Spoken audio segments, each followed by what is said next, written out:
buenas tardes. Un día más, aquí no paramos. Un día más en Vuelta Rápida GT en casa.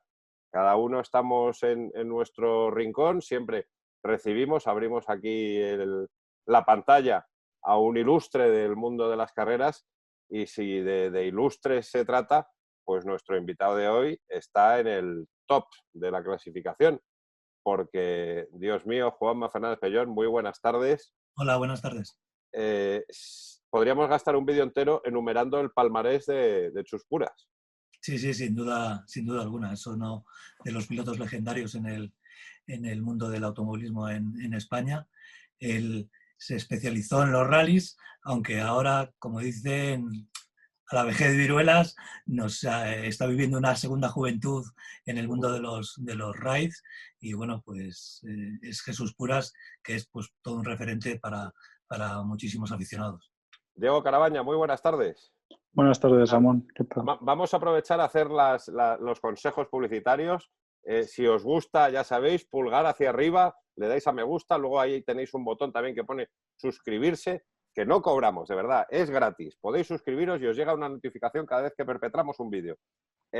Turiní, no sé si con este fondo se ve, el número 14 ya en los kioscos, de verdad, es un numerazo. No porque sea hijo mío.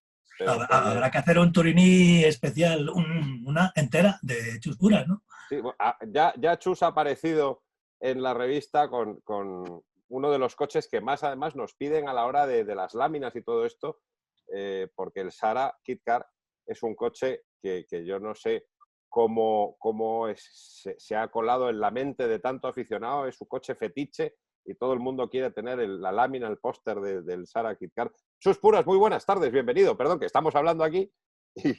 Os estoy oyendo, muy buenas tardes. Muchas gracias por la invitación, para compartir buenos momentos con todos los aficionados y los que nos escuchan también. Es lo que estábamos comentando. La gente nos escribe a la revista pues con estas láminas que hace nuestro diseñador Javier García y todo el mundo es Sara, Sara, Sara. ¿Qué tiene ese coche? Bueno, es un coche, yo siempre lo he dicho y lo sigo repitiendo, que para mí, de todos, bueno, he conducido casi alrededor de 50 coches diferentes en distintos campeonatos, en fin, de todo, a lo largo de casi 30 años. Pero si me tengo que quedar con uno, el otro día me lo preguntaban, ¿no? Es que un coche, pero un coche realmente quedarte con uno es muy difícil, porque además cada época pues, ha tenido su coche glorioso, vamos a decir, ¿no? O cada campeonato, en fin. Pero yo, si me tengo que quedar uno, como te decía, es el Sara Kit Car. No solamente por la efectividad que tenía ese coche, sino también por el sonido, ¿no? del motor. Sobre todo, yo entiendo que para mí, cuando iba adentro, era impresionante poder conducirlo y poder sentirlo, pero entiendo también que para la gente fuera ese ruido era muy especial. Era un coche que subía a 11.000, 12.000 vueltas y vamos, no me extraña. A mí, fíjate cómo es y cómo me ha gustado, que me encantaría poder subirme, aunque sea para bajar al centro ahora, con un Sara dándole un poco de gas, ¿no? Por ahí. Me encantaría. Es un coche que es el número uno para mí en referencia. Primero que nada, ¿cómo estás? ¿Cómo estás llevando el confinamiento este forzoso? Ya nos has contado un poco que convaleciente. Bueno, sí, la verdad es que tuve un pequeño, bueno, una rotura de menisco prácticamente en noviembre del año pasado, antes del Dakar.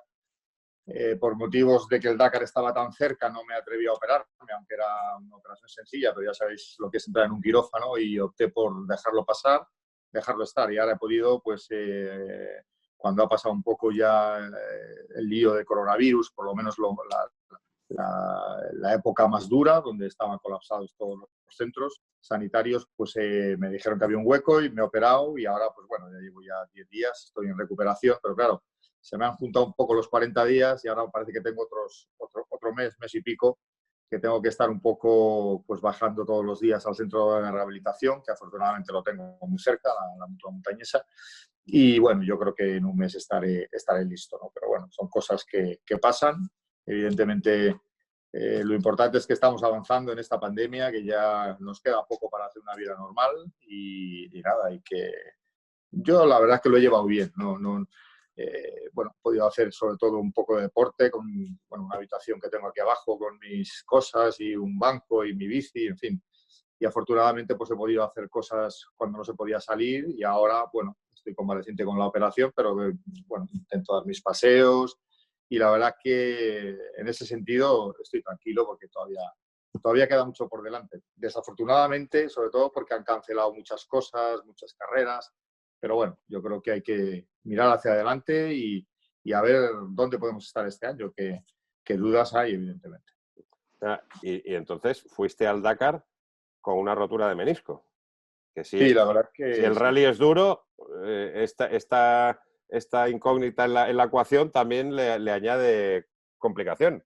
Pues sí, la verdad que, mira, realmente me lo rompí en junio del año pasado. Estaba preparándome bien para ir a Marruecos a correr, a probar el coche, a hacer test en septiembre y se rompió en junio. Entonces, bueno, prácticamente podía hacer deporte, pero el dolor a la hora de flexionar era continuo. Ya por las mañanas llegó un punto, ya en noviembre, diciembre, que el dolor era permanente. Es decir, era todos los días a todas horas. De 1 a 10, pues había a veces un dolor de 3, de 4, de 2.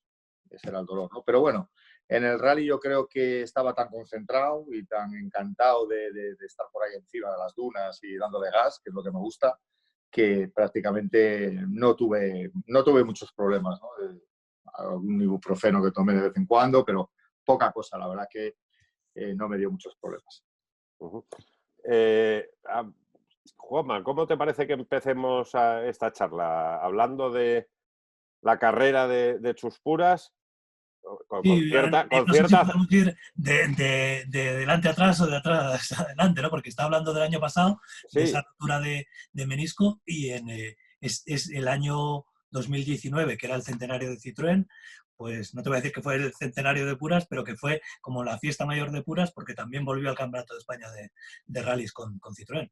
Y bueno, quiero decir que pocos años, aparte de los que has estado en plena vigencia, digamos, en el candelero, que pocos años han sido tan emocionantes como este, ¿no? Y 2019. Ya lo creo que sí. El año 2019 no se me va a olvidar, porque realmente mi intención, allá por los meses de enero del 2019, febrero, no tenía mucha idea de volver a ponerme un casco después de prácticamente casi 10, 12 años, quiero recordar. Alrededor de 10, 12 años habiendo dejado el Campeonato de España, sobre todo asfalto. Y bueno, y la verdad es que me lo plantearon desde aquí, en Santander, a través del concesionario Renault, perdón, del concesionario Citroën, de Autogomas, Emilio Criado, su presidente del grupo.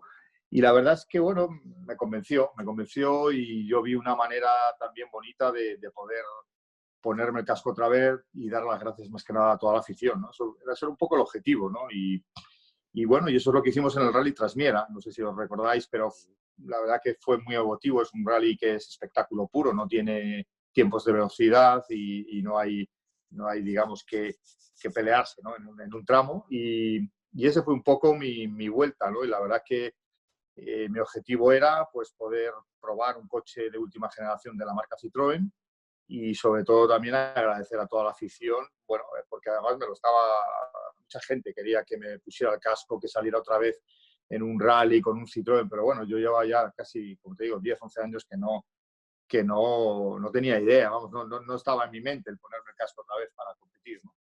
Y lo hice y además pues me quedé muy, muy sorprendido de la buena aceptación que tuvo.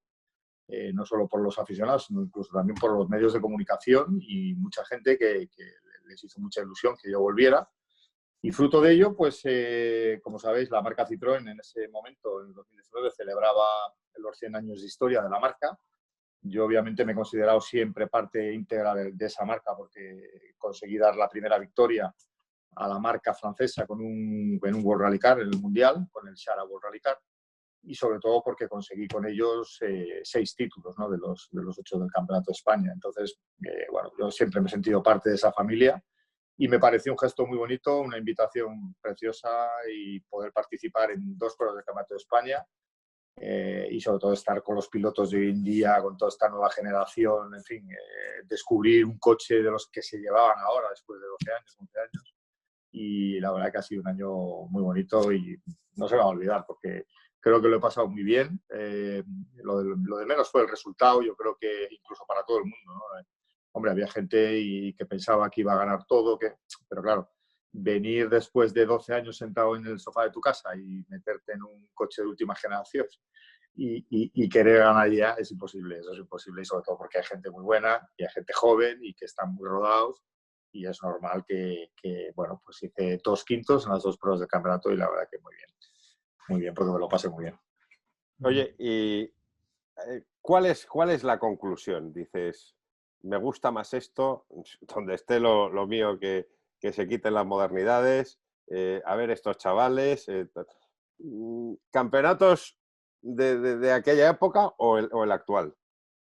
Es muy diferente, son diferentes, no quiere decir Es ni que que son sean. deportes distintos, casi. Sí, porque ha cambiado mucho. Antes estábamos hablando de rallies que a veces empezaban un sábado por la mañana y acababan el domingo al mediodía, pagando igual 2 horas por la noche. Así me acuerdo rallies tipo el Vasco Navarro, por ejemplo. Había noche, sobre todo, una gran diferencia con ahora, con los rallies de ahora, que había, eso era un gran ambiente para la afición, ¿no? En los rallies. Y luego, bueno, pues se vivía de otra manera. Yo creo que ahora está todo como muy más estructurado, todo más metódico, todo más estudiado, qué hay que hacer, qué ahora no hay que hacer ahora. Pero bueno, es bonito el formato. Yo lo he podido conocer el año pasado en esas 2 carreras y está bien, es vistoso de cara a la afición, de cara a la gente, pues disfruta más porque también, bueno, ver los coches de día, pues es un tema interesante, pero bueno, ha cambiado mucho, ¿no? Yo creo que a nivel técnico, por ejemplo, los coches también son diferentes. A mí me ha gustado todo lo que he visto, sobre todo el Citroën C3 R5, que es el que he podido probar. He visto un coche muy efectivo en curvas, es decir, un paso por curva que se parecía mucho al Shara Kit Car de cuando yo corría, allá por el año 99. Y sin embargo, pues el empuje, la potencia se puede parecer a un Shara World Rally Car, como el que gané en Córcega, por ejemplo, en el 2001. O sea, es una mezcla, pero claro, todas las cosas han cambiado mucho. O sea, el equilibrio del chasis es bestial, o sea, es un coche neutro, ya no es esas cruzadas que dábamos cuando corríamos, incluso con el Lancia Delta, con el Sierra Cosworth. Yo creo que ya son paso por curva muy neutros, hay que ir con el pie a fondo continuamente y te lo permite el coche, lo que te lo tienes que creer, que realmente puedes pasar a fondo por todas las pruebas, por todas las curvas, y eso destacaría. Quizás en los neumáticos yo creo que es el único punto donde, no porque no sean buenos ni los Michelin, ni los Pirelli, y todas las marcas que hay en el campeonato, sino porque la efectividad yo creo que no es tan grande como la que teníamos antaño con las ruedas slick, incluso que no tenían dibujo. Al principio no tenían ni dibujo, luego ya se hicieron unos cortes, pero es el único punto donde yo veo que el coche hay que acostumbrarse, evidentemente, porque es como un flaneo, vas como flotando un poquito, no va realmente agarrado como íbamos antaño, ¿no? En cada curva, que notabas el grip, notabas el agarre lateral que tenía en cada curva, ¿no? Con el Shara Kit Car, por ejemplo, con el Burracar y con muchos otros coches de otras marcas. Pero bueno, yo creo que el desarrollo ha habido de todo, de chasis, de suspensiones, de frenos. Yo creo que se ha mejorado todo y bueno, y la verdad que es un coche, además es un coche gracioso, sobre todo el Citroën C3, porque bueno, en principio me chocó mucho cuando abría la puerta para sentarme y casi tenía que ir al asiento de atrás a sentarme, ¿no? Era una cosa que bueno, que se ha ido evolucionando de cara al buen reparto de pesos, pero me chocó mucho, ¿no? Digo, joder, pero si me voy a sentar en el asiento de atrás para conducir este coche casi, y bueno, la visión es un poco extraña, pero bueno, son coches de carreras que hay que acostumbrarse. Oye, ¿y la afición? ¿Has notado diferencia? Bueno, yo creo que va menos gente que antaño. Va menos gente a las carreras. Yo lo que he podido seguir, algunas pruebas de Campeonato de España que he ido, hay afición, pero no sé si es la misma o la misma intensidad, la misma manera de vivirlo. Yo creo que antes los coches influían también mucho. Bueno, que apareciera por ahí un Basas con un BMW M3 que iba a tope por ahí, cruzado todo el día. El propio Carlos Sainz cuando compitió, en fin, había mucho nivel. Antonio Zanini, y los grupos B, porque por ejemplo, en esos 30 años que tú dices de trayectoria... Es que Chus también, claro. Por eso que que tú empezaste con empezaste con un coche más modesto, pero que enseguida tuviste la oportunidad de poder conducir un R5 Turbo, ¿no? Así es, un grupo B y esa época también la viví y pude incluso conducir no solo el R5 Turbo, también el Ford RS200. En la tierra, sí.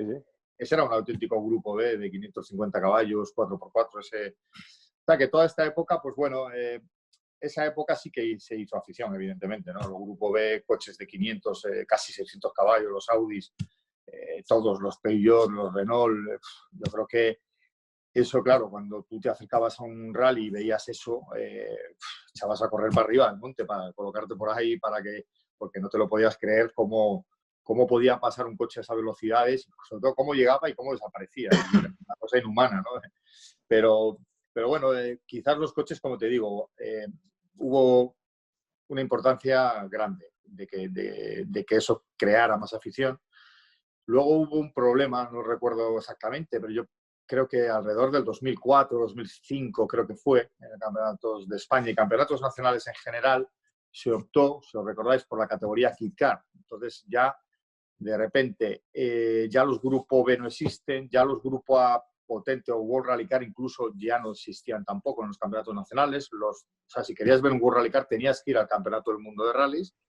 Y entonces se quedaron una reglamentación europea, vamos, a nivel mundial, de que eran los Kit Car, Super 1600, tracción delantera. Yo creo que esos años han sido los años que más daño han hecho al automovilismo, no solo nacional, sino mundial, ¿no? Porque yo creo que esos coches no estaban a un buen nivel, no eran coches muy espectaculares, incluso había muchos aficionados que podían tener un coche muy parecido a esos, ¿no? Para andar por la calle o para hacer sus pinitos de fin de semana.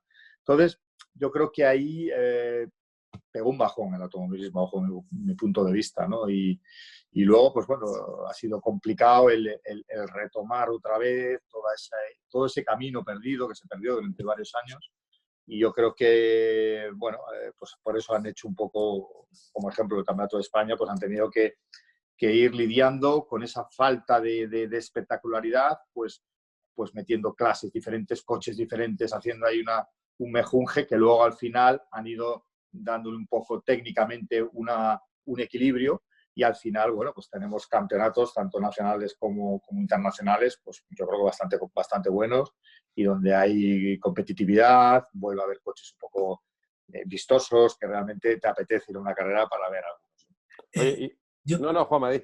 Sí, no, que yo he tenido la oportunidad de montarme con Chus en bastantes coches. Uno lo tenía aquí, el Lancia del año 92. Lancia Delta, sí. Lancia Delta Integrale. También pasaron por los rallies de España, los GTs, y tú tuviste la oportunidad de llevar un Ferrari, que hay pocos pilotos en el mundo que hayan podido llevar un Ferrari de rallies, ¿no? Aquello de los GTs hubiera sido, al final luego, con la historia un poco de que si las marcas no entraban porque siempre ganaba el Porsche, un Porsche sí. Y tal, pero ¿a ti qué te hubiera parecido haber continuado con los GTs? Bueno, hubiera sido una categoría realmente espectacular, ¿no? Como lo demostró, por ejemplo, Vallejo cuando ha estado corriendo estos años con ese Porsche.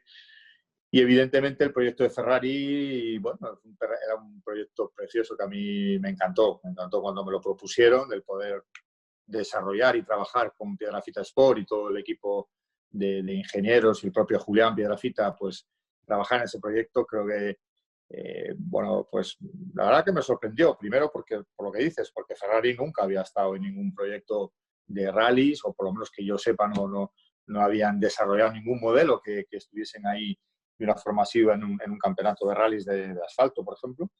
Pero bueno, nosotros trabajamos, hicimos 2 carreras y la verdad es que hubiera sido una buena alternativa, ¿no? Yo creo que además Citroën, muchas marcas podían haber entrado con coches, bueno, pues con coches de 2 ruedas motrices y también los GTs, para haber hecho ahí una mezcla un poco entre coches de tracción trasera, coches de tracción delantera. Podía haber estado bien y bueno, y la verdad es que luego no ha habido muchos precisamente por eso, por lo que decías tú, que parecía que los Porsches iban a llevar de calle todo, cualquier aparición que hiciesen en algún campeonato y y bueno, y ha habido pilotos, pero un poco contados, ¿no? Oye, y de una carrera tan larga, me imagino que habrá muchos momentos buenos, otros no tan buenos, pero de los grandes momentos de Chus Puras en su carrera deportiva, ¿cuál es el que tienes así guardado con más cariño en el corazón?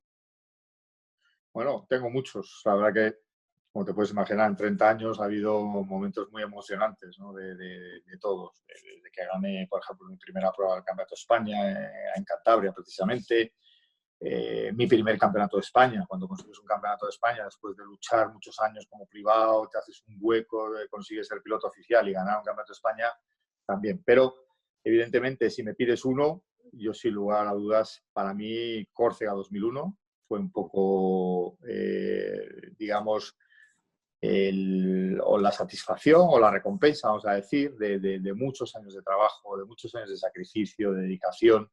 Conseguir una prueba, ganar una prueba del Campeonato del Mundo no estaba a la altura no está a la altura de muchos pilotos, evidentemente, y sobre todo ganarlo en Francia, con todas las marcas oficiales, pilotos oficiales franceses. Había 8 campeones del mundo compitiendo en esa prueba, y conseguir ganarlo después bueno, pues de rozarlo, ¿no? Porque también tuve Cataluña, tuve el Rally de Italia también, donde también lideré, o sea, estaba primero, pero me salí. En Cataluña, por problemas técnicos, no pude continuar cuando también estaba primero.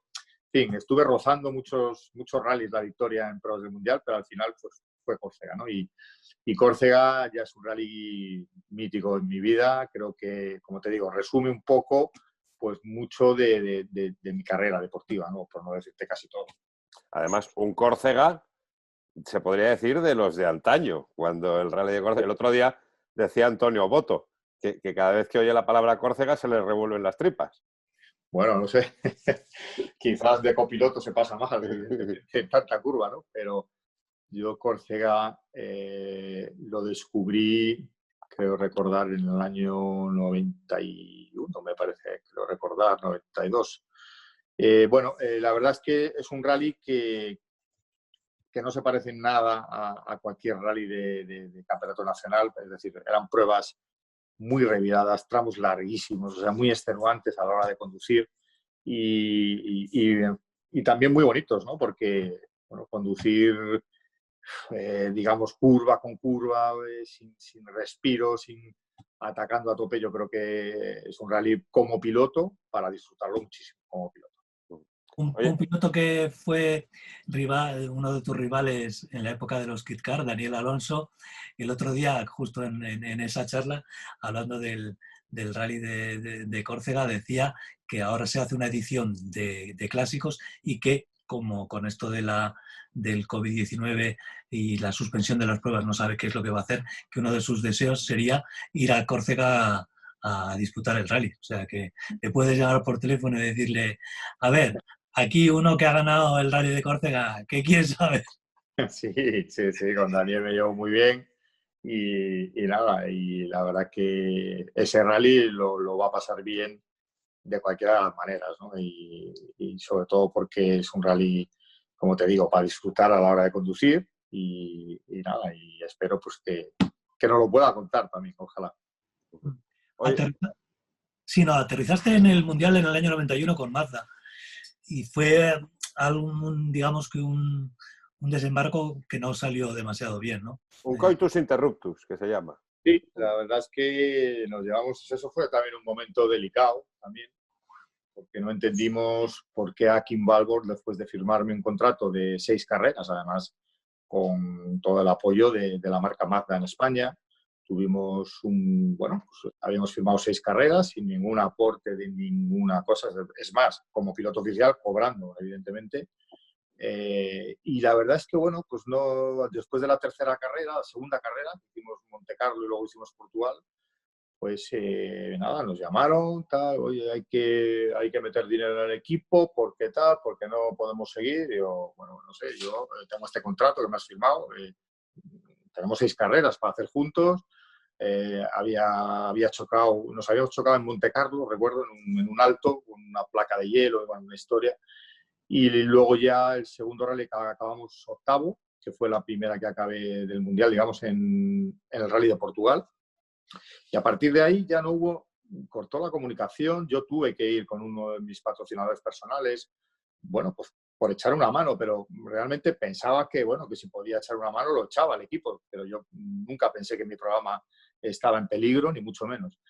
Y la verdad es que se montó una buena porque, bueno, la King Warble seguía en sus 13, que decía que si no podía, o sea, que si no podía aportar dinero, que no me subía más. Entonces, bueno, pues ahí ya tuve que hablar con Mazda España, explicarle la situación. Digo, mira, este señor me ha hecho esto, aquí está el contrato.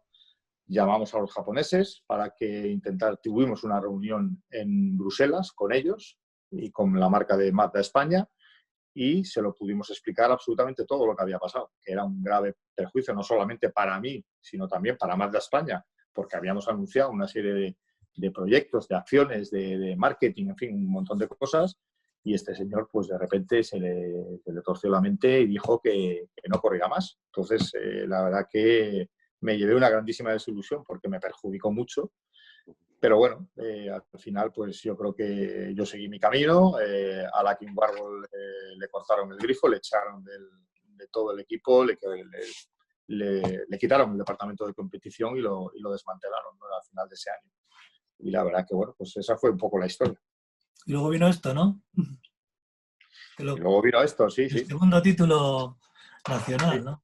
Sí, Con la Lancia, los verdad dos es primeros que títulos con Lancia. sí, volvimos otra vez en el 92. Y la verdad que, bueno, de la mano de Mauro Nocentini, que era un preparador, un ganador de carreras, yo creo que muy trabajador, muy tifosi, una persona excepcional, que de hecho he hablado con él hace poco, además. Y bueno, y la verdad es que el segundo título pues fue bonito también. Yo creo que el Lancia ya era un coche que competía en el Campeonato del Mundo, un coche de última generación muy efectivo. Y la verdad es que, bueno, ese segundo título también lo recuerdo con mucho cariño. Hablabas... Peleando contra los canarios, además, aquel título.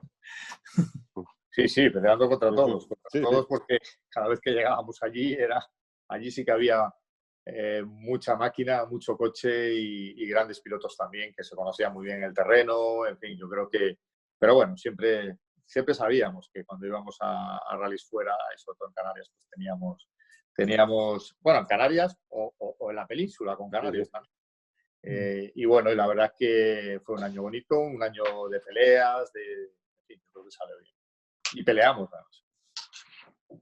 Volviendo un poco hacia atrás en esos años, el grupo N, bueno, primero Renault, cuando se acaban los grupos B, tú apuestas por el R11 Turbo. Entonces, digamos que tu equipo y tú teníais mejores actuaciones en muchas de las... Vamos, que yo creo que fuisteis como líderes del campeonato o algo así en las primeras carreras. Creo recordar que el propio equipo oficial, ¿no? Con el R11 Turbo. Sí, la verdad es que, bueno, incluso antes del R11 tuvimos que competir con el Renault 5 GT Turbo, si os acordáis, unas carreras que me puse líder del campeonato de Grupo N. Pero claro, yo eso lo hacía mientras me llegaba mi R11 Turbo, que estábamos preparándole, estábamos haciendo motor, estábamos haciendo caja de cambios, en fin, todo lo que permitía el reglamento. Y bueno, y la verdad es que creo recordar, fue como allá por mayo o junio, cuando debutamos con el Renault 11. Y bueno, era la categoría que estaba entonces. El equipo oficial, la verdad que me ayudó muchísimo con Bernard Tramón. Y bueno, y luego incluso me dieron la opción de poder participar en 2 carreras en Canarias, pero bueno, esa aventura no salió muy bien porque rompimos unas piezas del motor de unas válvulas, del asiento de las válvulas, y se rompió además en los 2 rallies lo mismo, y no pude digamos, intentar dar una victoria con ese coche oficial.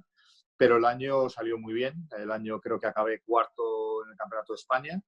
Y sobre todo, en esa época, lo bonito era lo que yo estaba buscando. Es decir, yo lo que quería pues era intentar llegar a un puesto oficial bueno, en una marca buena, seguir con la idea, ¿no? de pelear y de estar ahí. Y la verdad que bueno, poco a poco era un poco ese objetivo, ¿no? El que teníamos en mente.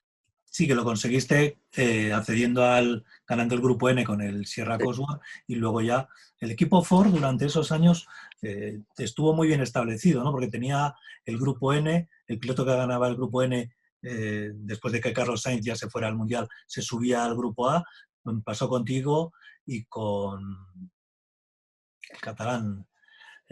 Con Mia Bardolet, Mía algunos otros. Bardolet, eso, con Mía Bardolet. O sea, que hicieron una especie de escalera, ¿no? Sí.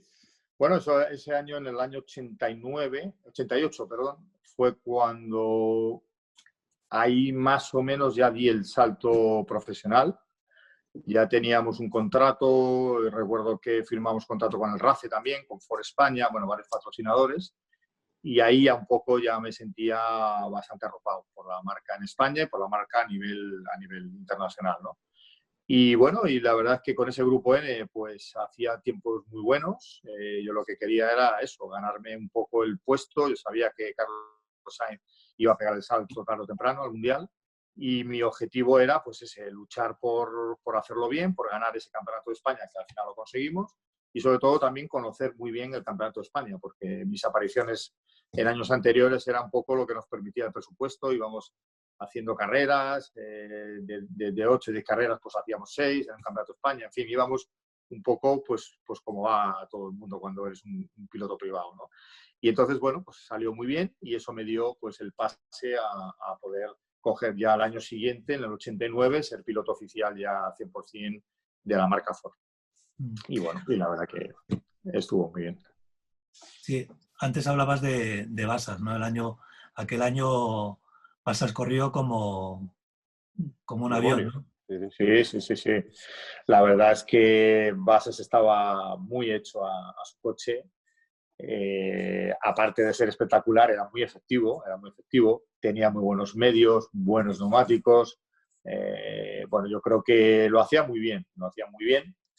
Y evidentemente yo llegaba un poco pues como pardillo, ¿no? El típico pues, chavalín que llega, ya por fin equipo oficial Ford, piloto oficial, pero claro, mi experiencia dentro del campeonato no era la que tenía él. Yo creo que ahí él era más perro viejo que yo, y independientemente que gané algunas carreras ese año, pero al final fui subcampeón de España. Bueno, ese año sí gané mi primera prueba del Campeonato de España, el Rally de Cantabria en el 89, y algunas más, como os digo, pero bueno, yo creo que muy buenos recuerdos, ¿no? Una pena que se nos haya ido tan joven, que ya no esté con nosotros, pero bueno, yo creo que los recuerdos que tengo de él, los recuerdos cuando nos íbamos a comer, a cenar, que vacilábamos, yo le vacilaba mucho con los dientes, porque os acordáis que tenía ahí unos dientes que eran como unos paletos enormes, y yo le llamaba dientéfano siempre que le veía. Hombre, dientéfano, venga, vamos a cenar, venga, tal. Y la verdad que era un hombre entrañable, un tío excepcional, buen piloto, buena persona, y esa época era así, esa época era que nos juntábamos para comer, aunque fuera un bocadillo o en un sitio en cualquier lado, cenábamos juntos, nos quedábamos casi siempre en los mismos hoteles, casi todos los pilotos, en fin, yo creo que había una cosa que hoy en día no existe. Es decir, ahora los pilotos de hoy en día, cada uno va a su hotel, se meten con sus ordenadores en su habitación a ver tramos. Es diferente, ¿no? Yo creo que esa época era más compañerismo, más amistad, podías tener Hombre, amigos, ¿no? Dentro del estabais por las noches entrenando ahí para arriba y para abajo, y bueno, por las noches, una semana antes, ¿no? En el Mundial entrenaban 15 días y vosotros una semana o unos Sí, cuantos. bueno, yo recuerdo que, sobre todo, cuando no había ni siquiera limitación de entrenamiento, ni de semanas ni de nada. Es decir, y bueno, Bueno, pues la única limitación era la pasta. Eso es. Y entrenábamos con coches idénticos a los de correr. También, que eso ahora, hoy en día es impensable. Es decir, imagínate, pues no sé, Pepe López yendo a entrenar con un C3R5 y de noche, a toda leche por ahí, con las luces. Eso es lo que hacíamos entonces, ¿no? La verdad que eran otros tiempos, ¿no? Eso creaba afición también. Que eso creaba afición también. Sí, ya lo creo, porque ibas por la noche y la gente iba a verte ya unos días antes, ya te veían. ¿Por qué? Porque el coche de carreras, el coche de entrenar era igual que el coche de carreras. Entonces, claro, llevabas la parrilla de focos, todo igual, evidentemente ibas con más precaución, pero de noche entrenábamos mejor porque veíamos las luces de frente si venía algún coche, y bueno, era más pero vamos, que hemos librado hoy en día. Ves la seguridad que hay hoy en día y evidentemente está mejor parido todo, ¿no? Pero bueno, las cosas eran así y así entrenábamos y ahí estábamos. No, me estoy acordando del vídeo que hicimos ayer con Pedro de la Rosa, Burgueño, de Castro, Servía. Decían, es que nos creíamos que éramos indestructibles. Yo creo que también algo así pasaba por vuestras cabezas en aquellos años.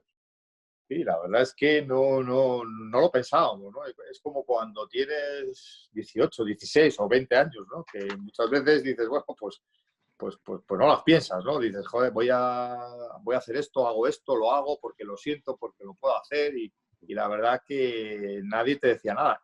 Todo lo contrario, es decir, cuando yo entraba por la noche con el Ford Sierra Cosworth, venía mi furgoneta de mecánicos, con 2 mecánicos, con las ruedas, con recambios, con todo. Es decir, la marca lo apoyaba plenamente, con lo cual tú tenías que hacer eso para luego ser competitivo en el rally, ¿no? Entonces, bueno, eran, ya te digo, otros tiempos. Y en cuanto a seguridad, evidentemente, pues ha cambiado y a mejor, Otro salto hacemos. ¿Vamos Sí, al Mundial de Grupo N o otra? Sí, eso es lo que iba a decir, que los pilotos, o sea, llevar 30 años compitiendo, tienes que tener talento, tienes que ser una persona trabajadora y tienes que tener cierto grado de tozudez, o sea, de querer, de que si un día se te cierra una puerta, volver otra vez a llamar y volver otra vez a llamar y volver otra vez a llamar. En el año 94 te plantas y haces el Grupo N, el Campeonato del Mundo de Grupo N, con un Ford Escort Cosworth y consigues el título. Sí, pero estás en lo cierto, ¿eh? O sea, sí, porque justo el año anterior, el año 93, antes de ser campeón del mundo de Grupo N, yo estaba en un concesionario de Mazda vendiendo coches en febrero o marzo. O sea, yo ya prácticamente las carreras, como había ganado en el 92, quiero recordar, el Campeonato de España, Lancia se retira, no hay presupuesto para competir en España y la verdad es que, bueno, pues tuvimos que quedarnos un poco tal. Yo tenía esa iniciativa que había conseguido con Mazda España de montar un concesionario y me vi en febrero o marzo vendiendo coches y nada más. Y pensaba que eso era ya lo que iba a hacer a partir de entonces, ¿no? Dije, bueno, pues mira, he ganado un par de campeonatos de España y yo creo que ahora ya pues voy a estar aquí en este negocio y tal. Pero ¿qué pasa? Que yo veía que eso no era lo que yo quería. Yo lo que quería era seguir compitiendo. Ese año, en el 93, y perdona que me enrollo un poco, pero porque te estoy contando un poco cómo llegué a ese 94.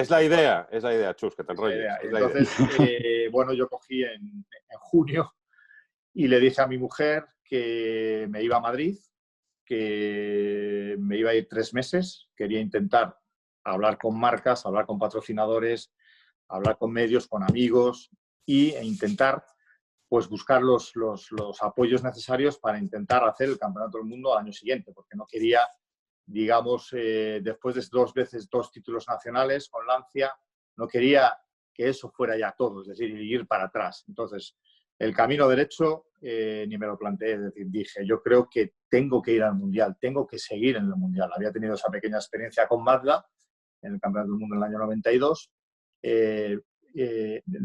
91, perdón, y dije, bueno, pues me voy a Madrid. Me cogí un apartamento cerca de Padre Damián y a partir de ahí estuve septiembre a diciembre, encontré apoyo, muchos amigos, mucha gente que me ayudó y pude montar ese proyecto, ¿no? Y la verdad es que me planteé en la salida del Rally Monte Carlo con un equipo y con un Ford Cosworth Grupo N. Y bueno, y ahí empezó un poco todo ese periplo de carreras del Campeonato del Mundo, de Grupo N. Luego, bueno, como el presupuesto todavía no estaba 100%, tuvimos que cambiar a otro preparador distinto del que fue el Rally de Monte Carlo, que luego conseguiríamos tenerlo a final de año, en la última carrera en Inglaterra, donde gané el Mundial. Y entre medias, pues tuve un equipo francés que funcionaron muy bien, se llamaba Sport Garage. Tenían una cosa muy importante, que es la ilusión. Es decir, no era un equipo muy potente, porque era un equipo privado, tenían un coche solo, tenían una furgoneta, un remolque y poco más, pero eran gente que habían hecho muchas carreras, muchos rallies, eran buenos mecánicos y sobre todo tenían mucha ilusión. Yo cuando se lo planteé, ni lo dudaron, ¿no? Se pusieron a tiro para poder firmar un acuerdo con ellos y la verdad es que todo el año salió muy bien a nivel técnico, nada que reprochar, ¿no? Y bueno, y la verdad es que fue un año muy competido, estaba el equipo oficial Mitsubishi, que todavía lo recuerdo cuando llegamos a Portugal, porque ellos no habían competido todavía, y llegamos a Portugal y vi toda la infraestructura que tenían allí, de camiones, bueno, o sea, eran camiones enormes con furgonetas, con ruedas, personal, todo el mundo equipado con sus cazadoras, camisas, y yo llegaba, pues claro, con mi preparador, con 4 mecánicos y prácticamente nada, una furgoneta y un remolque,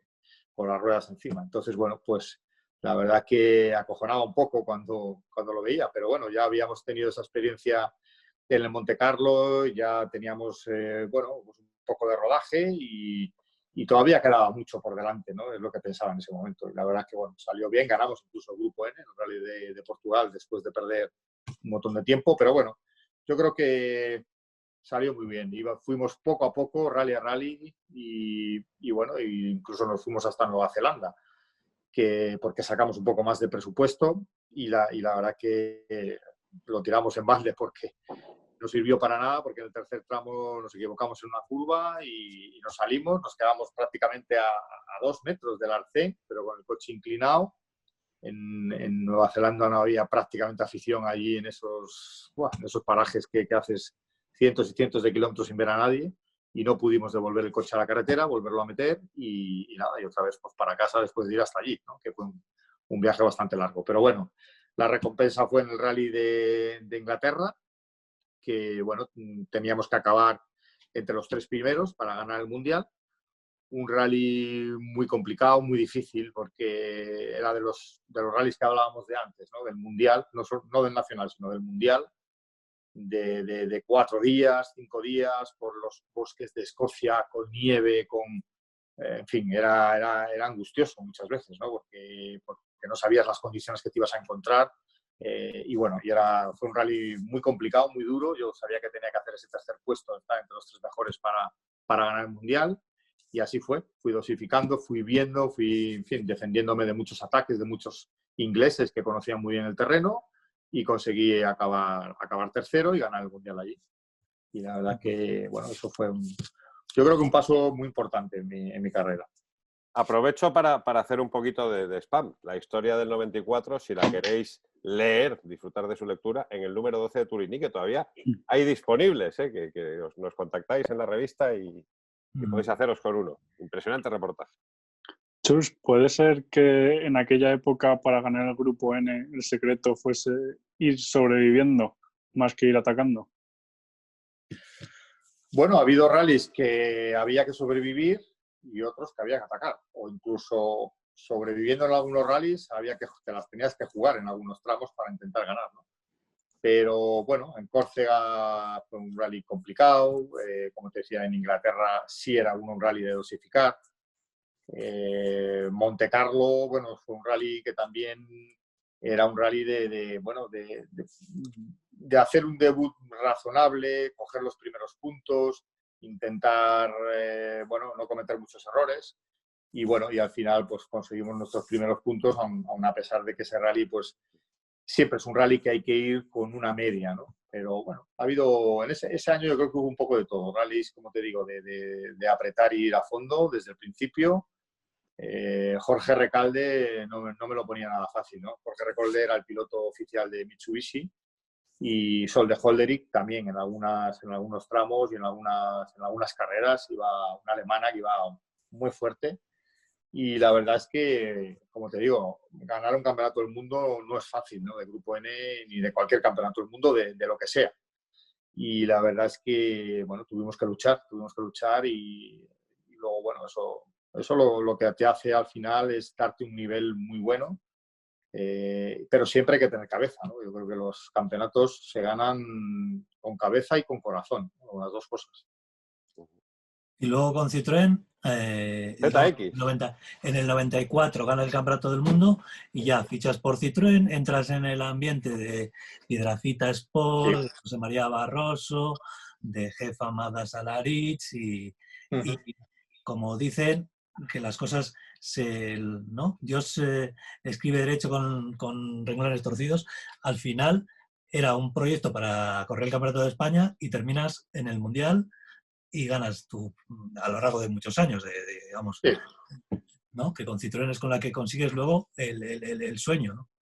Sí, yo creo que el pasito ese que dimos de entrar en Citroën en el año 95, de la mano de José María Barroso, de Magda Salarich, en fin, de todos los que estaban en Citroën y con el apoyo, por supuesto, de Julián Piedrafita, pues creo que empezó a marcar mi carrera, ¿no? Mi carrera, digamos, con esta marca, con el Chevron, ¿no? Con el doble Chevron. Y bueno, y a lo largo de los años, evidentemente, pues lo que intentábamos es trabajar en los coches, ganar campeonatos de España, luego, por ejemplo, con el ZX, pues sacar un proyecto de la nada, hacer un coche campeón y volver a ganar. Ahí ya técnicamente Piedrafita Sport ya estaba cogiendo un nivel muy, muy alto, que ya, bueno, aunque todavía Francia no nos hacía mucho caso, Citroën Francia, digamos, a nivel técnico, pero creo que ahí empezaba ya a cuajarse y ya empezábamos a demostrar, no solamente los pilotos, sino también directivos, los técnicos, todo el mundo que podían confiar en nosotros, ¿no? Para proyectos futuros a nivel internacional. Y luego ya llegó pues el colofón con el Shara, primero con el Kit Kat, que yo creo que ahí ya entramos en una línea con Citroën Francia muy, muy buena, una línea de colaboración. Ya ellos probaban cosas que nosotros habíamos desarrollado en España y al revés, ¿no? Ellos también, todas las piezas ya que había, cosas buenas, evoluciones, nos las mandaban. Y yo creo que hubo unos años ahí muy bonitos porque cogimos un rodaje muy bueno, una inercia, más que un rodaje, una inercia fantástica con todo el equipo, con toda la marca, y yo creo que eso fue como una pisonadora, como una trituradora, ¿no? A lo largo de los años, porque había muy buenos profesionales conmigo, estaba José Aracil, bueno, había mecánicos de 10 que estaban trabajando en Piedrafita, José María Barroso pues también aportó muchísimo apoyando y, en fin, y bueno, con sus historias, con su carácter, con todo lo que tú quieras, pero creo que apostó muchísimo por mí, año tras año. Era un buen negociante, evidentemente, y siempre cuando acababan las temporadas pues teníamos que sentarnos juntos para negociar números y negociar proyectos y calendarios y programa deportivo, pero es una persona que apostó en ese momento muchísimo. Luego Magda Salarich, el presidente de Citroën, Claude Satiné, en fin, yo creo que había muchísima relación entre todos y se trabajaba siempre por eso, por hacerlo bien, por hacerlo técnicamente, en fin, impecable todo, no tener muchos accidentes, intentar que los Citroën siempre estuviesen arriba, y la verdad que fue unos años pues Y muy luego, bonitos. a nivel patrocinios, impresionante, porque conseguisteis atraer a una cantidad de empresas gordas, tela. Sí, a lo largo de los años, bueno, yo con mi empresa Sarup Motorsport, que la creé en el año 90 y con la cual estoy haciendo, bueno, ahora unos proyectos de cara a los rides, pero creo que con esta empresa hemos manejado pues un montón de patrocinadores, junto con la marca Citroën, evidentemente, pero vamos, de la talla de Telefónica Movistar, de Red Bull, Marlboro, Segur, en fin. Y luego, sobre todo, muchos trabajos con todas las marcas, con la marca SEAT, con la marca Citroën, con la marca Lancia, en fin, yo creo que ha habido mucha sinergia ahí, ¿no? En cuanto a patrocinadores y en cuanto a resultados publicitarios y resultados deportivos. Yo creo que todo funcionó muy bien y es normal, ¿no? Cuando estás arriba, cuando ganas muchas carreras, cuando ganas campeonatos, evidentemente cambia mucho la película, ¿no? Yo lo vi porque, claro, yo siempre he estado desde los 18 años, pues cuando llegaba octubre me ponía mi chaqueta, los pocos recortes de prensa que salían los recopilaba y me iba pues a visitar patrocinadores. Eso es lo que he hecho toda mi vida. Entonces, claro, luego tú siempre llamando, ¿no? A la puerta y siempre no, muchas veces no, ahora no se puede, esta época no, o te doy esto, que solo podemos darte esto. Esos fueron los primeros años. Luego te das cuenta que cuando lo petas y llegas arriba, pues claro, luego la gente te viene a ver. Es decir, ya te viene un Marlboro a decirte que quiere que sea su piloto oficial. con Red Bull, que estuve casi 4 o 5 años. Con Red Bull lo mismo, estuve otros 4 años. En fin, te das cuenta de que la gente luego, cuando has ganado, cuando estás ganando y sobre todo te consolidas, ¿no? en una vida profesional, pues los patrocinadores luego vienen a buscarte. Ujú. Una cosa, has citado ahí de pasada, que se nos olvidaba, digamos, metemos en el paquete todos esos años de Citroën, pero hubo la pausa con SEAT. Vuelves otra vez a querer ir al Mundial y digo, R que R, voy a ir al Mundial. Ahora con SEAT ganasteis el Campeonato del Mundo de 2 2 litros. litros, de F2, que Sí. fue también pues una pasada, ¿no? Sí. Sí, el 95, como hablábamos antes, gané ese primer título para Citroën con el ZX Grupo A. Y claro, yo te digo, estaba contento, muy contento, pero vino SEAT a buscarme, vino y me hicieron una oferta que no podía decir que no, porque creo que, bueno, pelear como piloto oficial en una marca, vamos a decir, entre comillas, española, aunque ya no era casi española, pero bueno, tenía su departamento de competición español, mecánicos, en fin. En esa época todavía se la consideraba un poco parte de la historia española. Y bueno, y la verdad es que no pude decir que no, porque la verdad es que con Citroën acabamos de empezar y este proyecto, yo creo que la gente lo entendió, que mi objetivo era intentar volver a seguir cogiendo experiencia en el Campeonato del Mundo y yo creo que con SEAT pues, me lo iba a permitir y por eso me fui con ellos y al final pues conseguimos, no sin muchos problemas, porque tuvimos un montón de problemas de roturas, de diferenciales, el coche se rompía mucho, pero bueno, con trabajo, con test, con diseños de nuevas cosas, de nuevas piezas, pues conseguimos al final, y además también ocurrió en el RAC de Inglaterra, ganamos ahí el Campeonato del Mundo de 2 litros, y fueron un año muy bonito, ¿no? Luego, una pena que no pudimos seguir otro año más, ¿no? Cuando además habíamos renovado, pero bueno, fueron decisiones que tomó la marca en su día y nada, y la verdad que pues tuve que volver otra vez a la marca Citroën. Y luego, bueno, pues a partir de ahí, la verdad que fueron unos años impresionantes. Yo creo que la época ya del ZX Kit Car, ya empezó la era Kit Car, y seguido pues el Shara Kit Car, y luego ya pues el colofón de los años del World Rally Car y la consecución de Córcega. Luego, si no me falla la memoria, antes de Córcega, ¿en qué año fue? Cuando gana Bugalski en Córcega y subís al podio, Carlos, y tú también. Yo creo que fue en el 99, me creo recordar, con el Citroën El 99. Kit Car, ¿no? 99, el Córcega del 99. Que ahí te mandan parar. Sí, eso es una anécdota curiosa. Porque, claro, ese rally puntuaba para el campeonato francés de rally. Y Philippe Bugalski estaba haciendo un poco lo que yo hacía en España, que corría el campeonato español y corríamos pruebas, digamos, mixtas con el equipo oficial francés en el Mundial, ¿no? Y Philippe Bugalski hacía lo mismo, pero hacía el campeonato francés y corría luego conmigo como compañero de equipo pues en el Mundial. Y claro, esa prueba era muy, muy importante de cara al campeonato francés. Y bueno, y la verdad es que recuerdo que faltaban muy pocos tramos. Habíamos acabado la última etapa, ya faltando solamente el último día, no sé si eran pues 2 segundos o 1 segundo y medio separados, algo así. Entonces, claro, Guy Frekkelin pues ya vio la movida, dijo, bueno, estos como los deje sueltos, no hacemos ni primero ni segundo, no hacemos nada. Ni podio, ni se nos chocan o alguna la lía. Entonces, bueno, la verdad es que me vino Guy Frekkelin y me lo explicó. Me dijo, mira, tenemos que intentar tal, ya sé que es una cosa difícil de asimilar. Digo, Guy, pero estoy intentando luchar en las mismas condiciones, yo creo que puedo tener opciones. Sí, pero este rally nos interesa a la marca, sobre todo que gane Philippe Bugalski para afianzar el campeonato francés. Y bueno, tienes que entenderlo y bueno, yo creo que hice lo correcto. Me fui ante Philippe y le dije, Philippe, cuando acabe el rally me tienes que invitar a una cerveza por el favor que te acabo de hacer, ¿eh?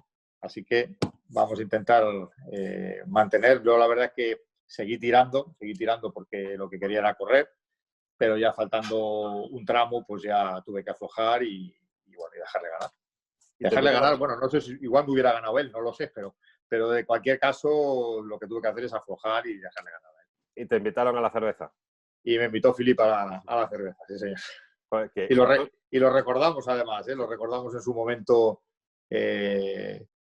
por la noche, tal, cuando ganamos, hicimos un montón de cosas y bueno, la verdad que una pena no poder disputar esa victoria, pero bueno, también el compañerismo es importante y las órdenes de equipo a veces pues pasan, ¿no?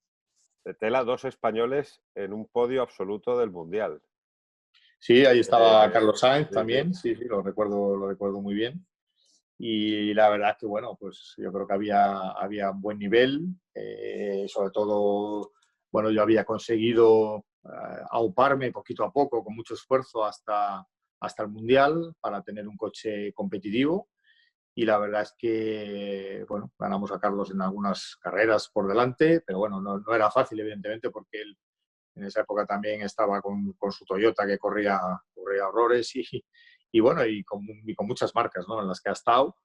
Pero bueno, yo creo que ahí estuvimos, luchando, peleando y luego, pues bueno, afortunadamente tenemos a una especie de relevo, ¿no?, un paisano que es Dani Sordo, que está haciéndolo ahí a tope todo lo que puede en el Mundial y bueno, y eso es lo que tenemos ahora, a Dani Sordo y poco más.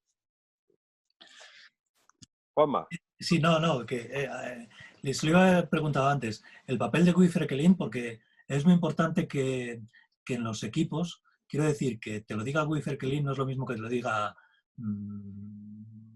Pepito de los Palotes, quiero decir que era alguien que, ¿no? O sea, sí, que haya personas que con tanto bagaje como el que tenía él, fue quizás lo que te convenció también, ¿no? Porque si te dicen Claro. que es otro personaje, igual no lo hubieras hecho tanto. Claro, si me vienen o no me dicen nada o me hacen algo en el coche, que no sé, restar potencia, yo qué sé, alguna cosa de estas, pues esto que habrá ocurrido seguro en algunos equipos o a alguien habrá pasado, pues yo creo que eso no hubiera sido un juego limpio, pero cuando te viene una persona que había sido un piloto de mucho renombre, como Guy Frekkelin, que yo le había visto además, le había seguido muchos años en vídeos de cuando corría con el Lotus Sunbeam y bueno, yo creo que cuando te viene él, que lo tienes como jefe de equipo, que sabe muy bien lo que es ser piloto, sabe muy bien lo que es estar en una marca oficial,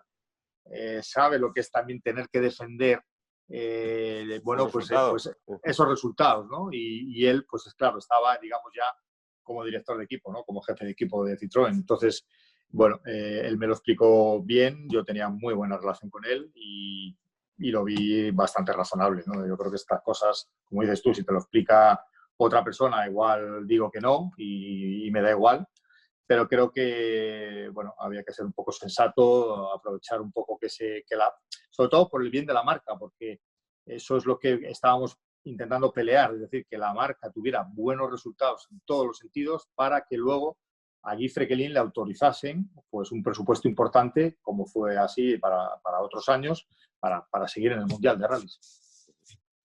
Oye, ¿y de aquellos años que haya prescrito alguna anécdota que se pueda contar? Que haya prescrito, bueno, y no haya damnificado, o sea, algo así.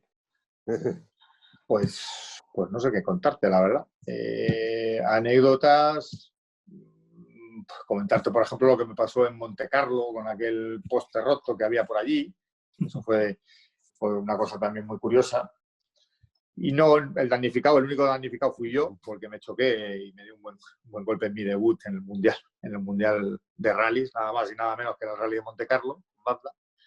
Pero bueno, en esa época, pues cuando en España estabas entrenando un Villa de Llanes, por ejemplo, por poner un ejemplo, o un Rally de Santander, y se rompía un poste de la luz, ese poste de la luz igual estaba 5 o 6 años que no se cambiaba, es decir, estaba el cable por ahí colgando. Entonces en Francia, que nos llevaban en esa época, nos llevaban mucha ventaja. Ahora yo creo que las cosas ya han cambiado, pero en esa época Francia estaba muy por delante nuestro, ¿no? En el tema de coches, en el tema de carreteras, en el tema de señalizaciones. Yo creo que si lo recordáis, si lo que habéis vivido esa época, pues cuando ibas a Francia, en fin, eran cosas intensas. Entonces, en ese tramo, era un tramo muy alto, llegábamos a un col es como una especie de puerto, de noche, y había placas de hielo, ¿no?, en la bajada. Entonces yo tenía esa referencia que había como 20 postes de luz y en el último estaba roto, estaba prácticamente roto a la mitad y se veía pues, a una altura de 4 metros en medio de la carretera. Y esa es la referencia que yo había cogido para entrenar, para frenar, de cara a una paella muy lenta, una curva muy lenta que había en izquierdas, ¿no? Entonces resulta que el día del rally, pues iba ciego perdido allí con el casco, con el copiloto ahí a fondo de noche, con los focos, y el copiloto me cantó en poste roto, frenad fuerte, para derecha, izquierda, lenta. Total que yo, claro, fui a fondo, y el poste roto no le vi, y en esas décimas de levantar la cabeza no le vi el poste, ya nos comimos la montaña y salimos rebotados contra un árbol. Bueno, anduvimos por el aire como 20 metros, no, pero quizás 15 metros por el aire, y aterrizamos afortunadamente en un árbol de 1,20 m así de diámetro, y la verdad que ese accidente no fue el que peor lo pasamos, ¿eh? Ahora aprovecho un poco también como anécdota, no fue el que peor de los que hemos tenido, ¿no?, en mi carrera, pero sí podía haber sido el peor, porque estábamos justo en el alto arriba, ese árbol nos paró y debajo había un barranco de unos 3 kilómetros así y la verdad que el coche se quedó enroscado al árbol, ¿no? Se quedó ahí, no. La verdad es que nos bajamos del coche y un poco con la luna, en fin, un poco lo que pudimos ver, pues la verdad que nos miramos la cara y nos acojonamos bastante cuando vimos que el coche se había quedado dentro de la carretera, digamos dentro del arcén, y que bueno, que estábamos ahí, vivitos y coleandos, y que no nos había pasado nada, ¿no? Hombre, gordo fue el de Alicante con el Sierra. Yo creo que he tenido accidentes, hombre, golpecitos, o un volquetón sin importancia. O como todo el mundo. Sí. Bueno, yo creo que esos pueden pasar, pero gordos he tenido 2. Uno fue el que te digo que podía haber sido mucho más importante. Este fue uno, el que os comentaba de Monte Carlo, y otro fue haciendo un test en Santrexa, en Galicia, con el Sara Kit Car, que también se nos salió una rueda delantera y nos chocamos contra una roca que era como un camión de grande, y luego dimos como 20 vueltas de campana rodando hacia un lago, el lago de Santrexa, que estaba allí. Nos quedamos a 3 metros del agua, y ahí nos dimos un buen golpe que nos quedamos muy conmocionados. Fuimos al hospital, nos llevaron al hospital, porque además estuvimos un buen rato ahí metidos porque no nos encontraban los mecánicos, los que estaban haciendo test con nosotros, no nos encontraban porque había sido una salida limpia, y como habíamos rodado tantas vueltas de campana hacia abajo, nos habíamos alejado de la carretera un montón. Pero bueno, ese fue otro de los que he tenido, y el más gordo creo que fue el que comentabas tú, Alicante. Este fue, bueno, habíamos estado haciendo unas pruebas la noche anterior, y de frenos, pastillas, en fin, varias cosas. Yo creo que quedó algo de aire. El circuito, que no nos dimos cuenta, porque prácticamente después de los test el coche fue en remolque a Alicante para la salida. Al día siguiente salimos, fuimos por la autovía muy despacito, prácticamente vas a una velocidad que no vas frenando, y nos plantamos en la salida del tramo.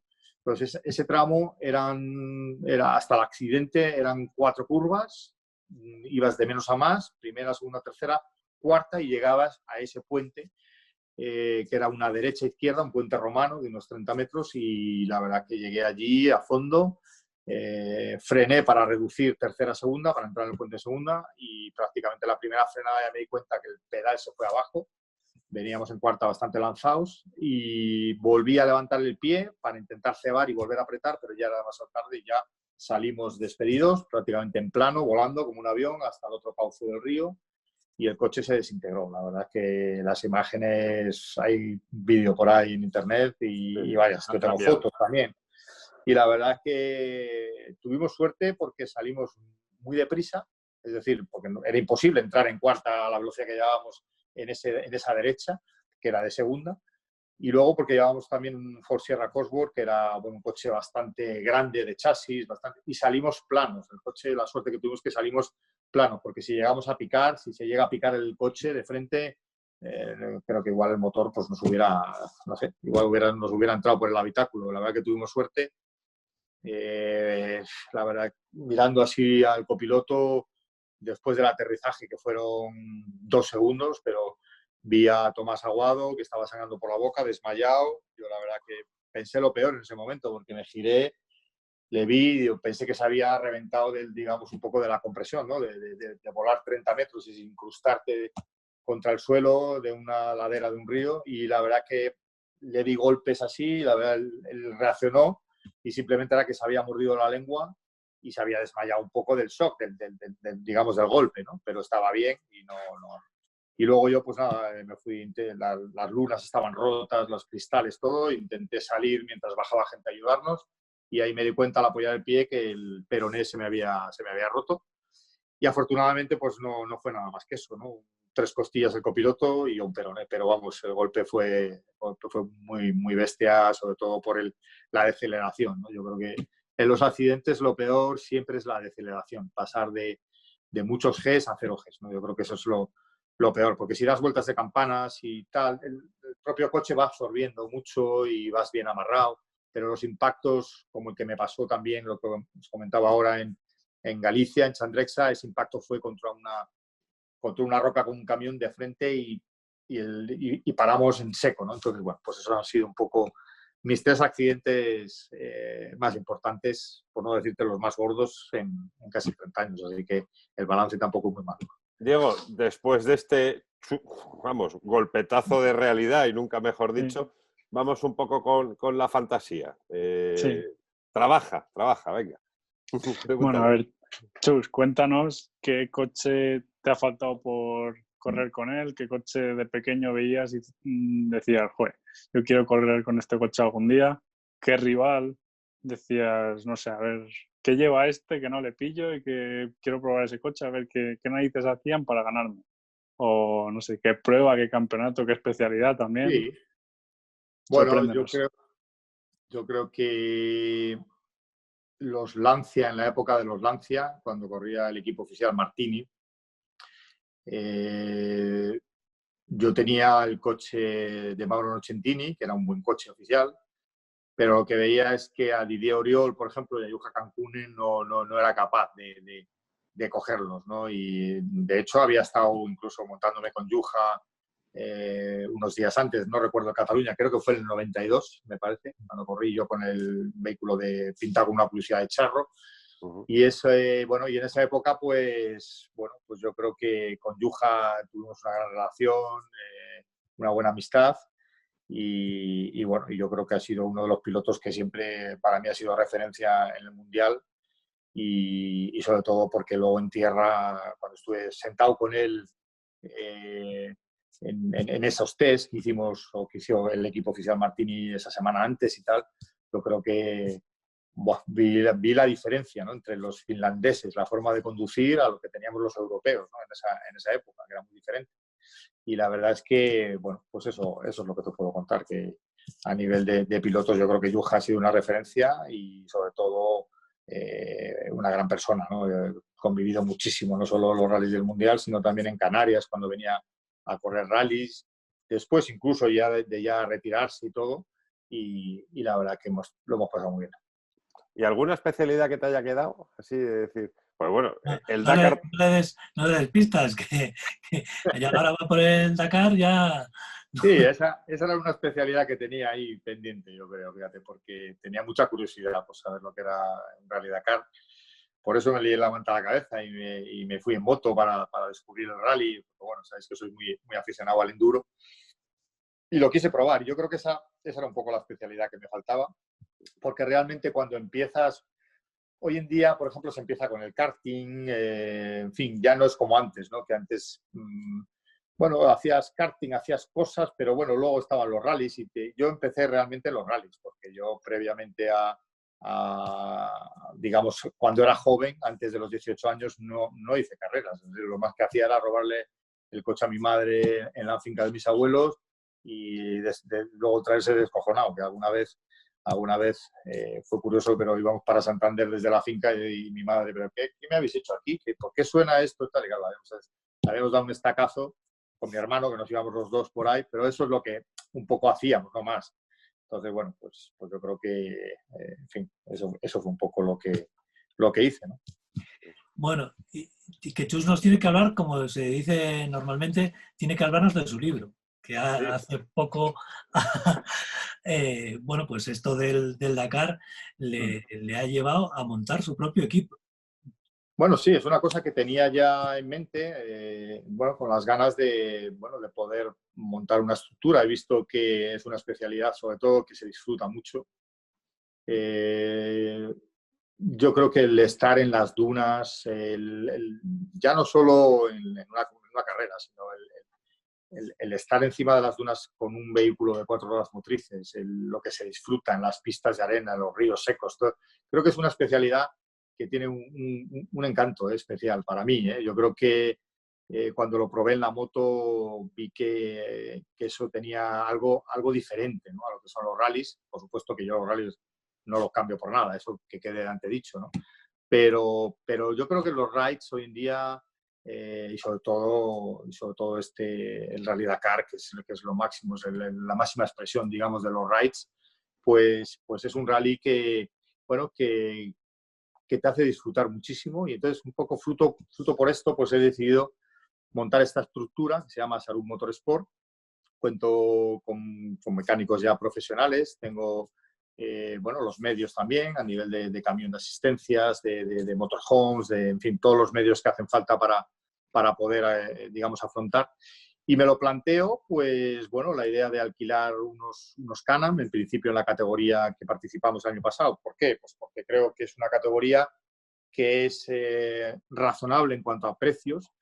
No son las cifras que manejan pues algunos de los equipos privados que van, en fin, que pagan incluso pues cantidades de 800.000, 1.000.000 de euros por alquilar un coche para ir al Dakar, que es una cosa desorbitada, ¿no? Entonces, creo que esta es una categoría que está muy competida, que son coches, bueno, que en principio estaban creados para el turismo de ocio y que luego se han ido profesionalizando. Me parece una categoría, como te digo, muy buena, porque a la hora de disfrutar en la conducción con este tipo de coches, lo consigues. Para pilotos, por ejemplo, incluso como yo, ¿no?, o gente que venga de los rallies que quiera probar, es el vehículo ideal para empezar esta especialidad, sobre todo si alguien quiere acabar un Rally Dakar o participar en un Rally Dakar. Creo que es el coche ideal. Yo este año acabé sexto en Side by Side con una estructura privada, con esta estructura precisamente, porque además cuento con muchos de los mecánicos que llevé el año pasado.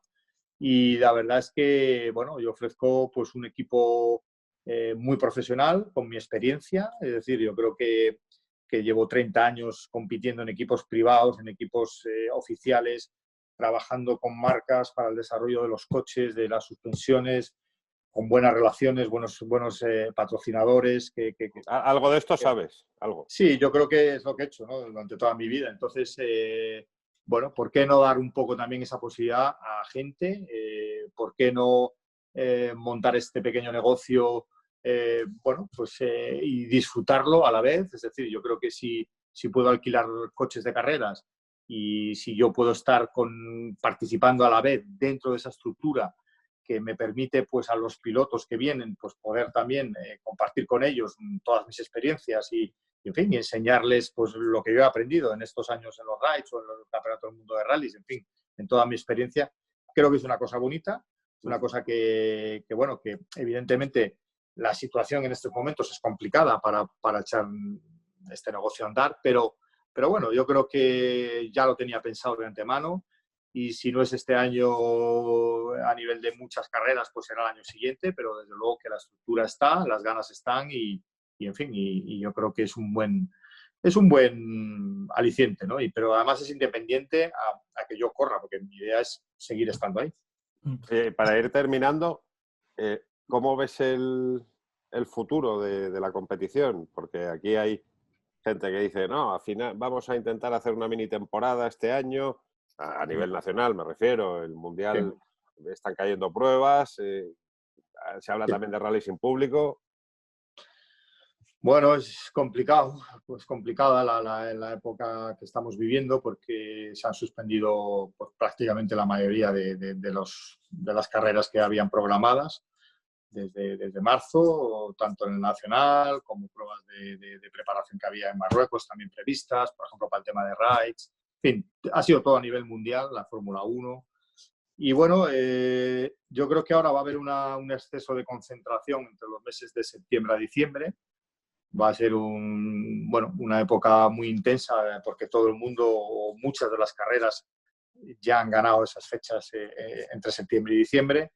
Y va a haber mucha aglomeración. Pero también es cierto que la crisis está haciendo mella también en muchos equipos, lo hará, en muchos pilotos, en muchas circunstancias, ¿no? Son muchas circunstancias las que hay que considerar, y habrá muchas pruebas que ni siquiera se vuelvan a hacer, otras que se han cambiado de fechas que se harán, pero yo creo que también habrá bajas en las inscripciones.